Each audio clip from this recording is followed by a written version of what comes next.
સ્વાગત છે અમારી યુટ્યુબ ચેનલ મયુરભાઈ પી શાસ્ત્રી ઓફિશિયલની અંદર. ઓમ શ્રી પરમાત્મને નમઃ.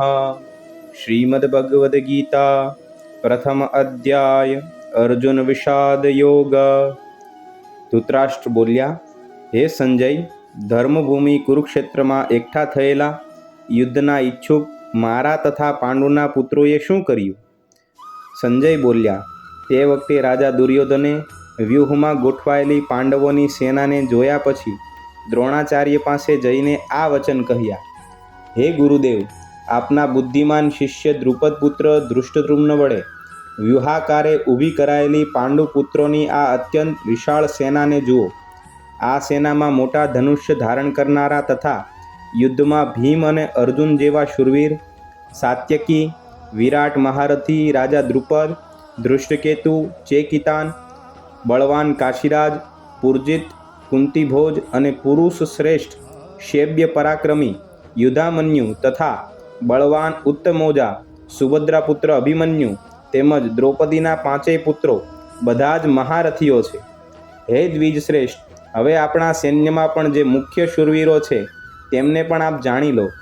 આપની જાણ ખાતર મારી સેનાના જે સેનાપતિઓ છે તેમને હું કહું છું.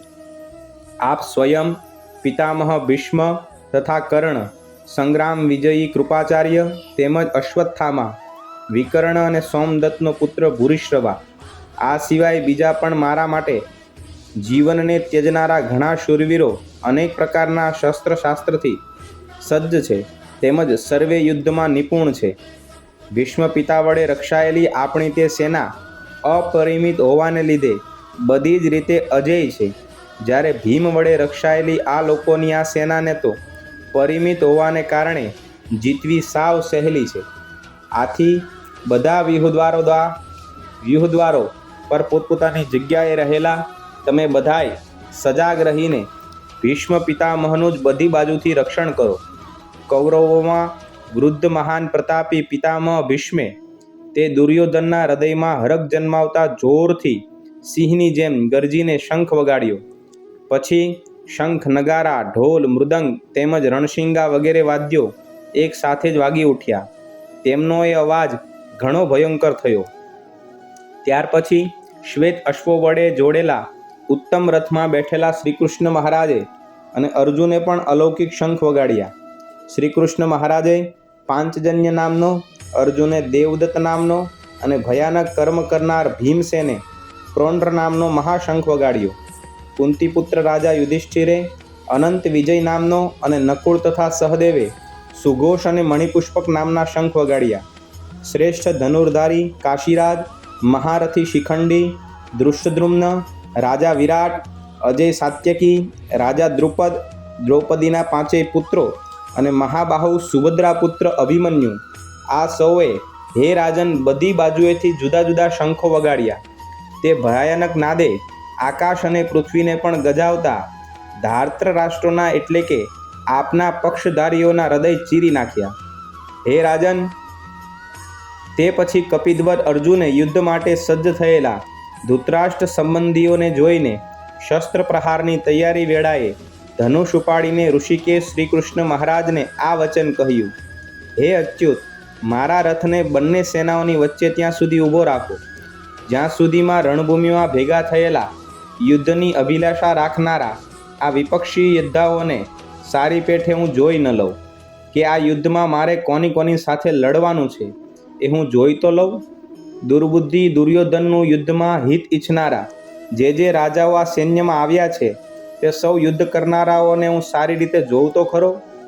સંજય બોલ્યા, હે ધૃતરાષ્ટ્ર, ગુડાકેશ અર્જુન દ્વારા આ પ્રકારે કહેવાયેલા ઋષિકેશ શ્રીકૃષ્ણચંદ્રે બંને સેનાઓની મધ્યમાં ભીષ્મ અને દ્રોણાચાર્યની તેમજ સમસ્ત રાજાઓની સામે ઉત્તમ રથને ઊભો રાખીને આ પ્રમાણે કહ્યું, હે પાર્થ, યુદ્ધ માટે એકઠા થયેલા કૌરવોને જો.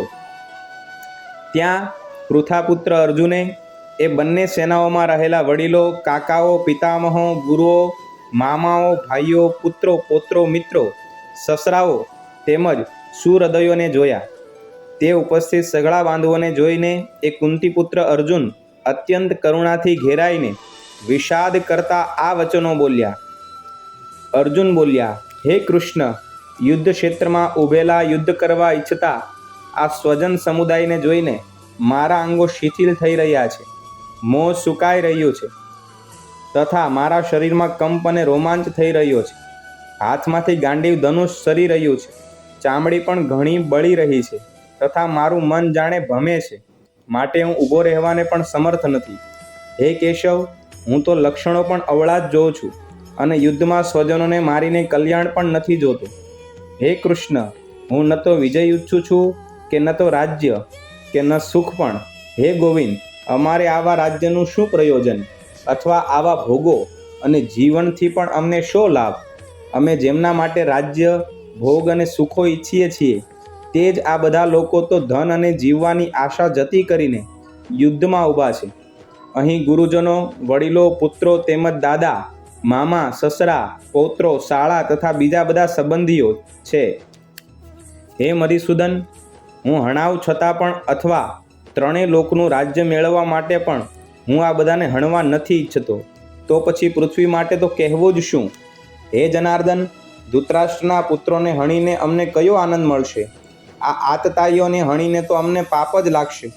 માટે હે માધવ, પોતાના જ બાંધવ ધાત્ર રાષ્ટ્રપુત્રોને હણવા માટે અમે યોગ્ય નથી. પોતાના જ સ્વજનોને હણીને અમે કેમ સુખી થઈશું? જોકે લોભને લીધે ભ્રષ્ટચિત્ત થયેલા આ લોકો કુળના નાશથી ઉત્પન્ન થતા દોષને તથા મિત્રોનો વિરોધ કરવાથી ઉત્પન્ન થતા પાપને જોતા નથી. છતાં પણ હે જનાર્દન, કુળ નાશના કારણે લાગતા દોષને જાણનારા અમોએ આ પાપથી બચવા માટે કેમ ન વિચારવું? કુળનો નાશ થતાં સનાતન કુળ ધર્મો નષ્ટ થઈ જાય છે અને ધર્મ નાશ પામતા સમસ્ત કુળમાં પાપ પણ ખૂબ જ ફેલાઈ જાય છે. હે કૃષ્ણ, પાપ ઘણું વધી જતાં કુળની સ્ત્રીઓ અત્યંત દૂષિત થઈ જાય છે. અને હે વાર્ષ્ણેય, જ્યારે સ્ત્રીઓ દૂષિત થાય છે ત્યારે વર્ણશંકર પ્રજા જન્મે છે. વર્ણશંકર સંતતિ કુળના હણનારાઓને તથા કુળને નરકમાં લઈ જવા માટે જ હોય છે. પિંડ અને તર્પણ ક્રિયાથી વંચિત એમના પિતૃઓ પણ અધોગતિને પામે છે. આ વર્ણશંકરકારક દોષોથી કુળઘાતીઓના સનાતન કુળધર્મો અને જાતિ ધર્મો સમૂળા નષ્ટ થઈ જાય છે. એટલું જ નહીં, હે જનાર્દન, જેમના કુળધર્મો સમૂળા નષ્ટ થઈ ગયા હોય એવા મનુષ્યોનો અનિશ્ચિત કાળ સુધી નરકમાં વાસ થાય છે એમ અમે સાંભળતા આવ્યા છીએ. અરે, ઘણા દુઃખની વાત છે કે અમે બુદ્ધિમાન હોવા છતાં પણ એવું મોટું પાપ કરવા તત્પર થયા છીએ. જે રાજ્ય અને સુખના લોભે સ્વજનોને હણવા તૈયાર થયા છીએ એ કરતાં શસ્ત્ર રહિત અને સામનો ન કરનાર એવા મને જો હાથમાં શસ્ત્ર લીધેલા ધૃતરાષ્ટ્રના પુત્રો રણમાં હણી નાખે તો તે મરવું પણ મારા માટે વધુ કલ્યાણકારક થશે. સંજય બોલ્યા, રણભૂમિમાં શોકથી ઉદ્વિગ્ન મનનો અર્જુન આમ કહીને બાણ સહિત ધનુષ ત્યજીને રથના પાછળના ભાગમાં બેસી ગયો. ઓમ તત્સદ ઇતિ શ્રીમદ ભગવદ્ ગીતા સુપનિષત્સુ બ્રહ્મ વિદ્યાયામ યોગશાસ્ત્રે શ્રી કૃષ્ણ અર્જુન સંવાદે અર્જુન વિષાદ યોગો નામ પ્રથમો અધ્યાય. શ્રી કૃષ્ણાર્પણમસ્તુ. જય શ્રી કૃષ્ણ.